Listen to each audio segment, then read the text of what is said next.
buddy! So, ayan. Ito talaga yung totoong look ko kaysa dun sa kanina for the ribbon cutting. Kasi ribbon cutting na namin here. Ribbon cutting, yung pop-up store may ribbon cutting. Siguro normal lang naman yun, no? Yeah, but here it is. This is my total look talaga. Yung kanina pang-arrange lang yun ang stock. But okay lang. Yun na yun. So guys, see you there. Asam!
When we were taping the Alibi sa Cebu, I had this quiet midnight thought, a simple what if. What if magkaroon ng pop-up store ng House of Lil Buddy Philippines dito sa Cebu?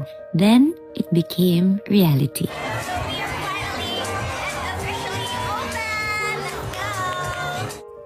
Until now, I still ask myself, did this really happen? With everything that's been going on in my life, there were moments when it felt heavy. Moments when I questioned. Moments when I had to be strong, even when it was hard. But I choose gratitude. Because in the middle of the storm, God surrounded me with people who stood by me, held my hand, and reminded me that I don't have to do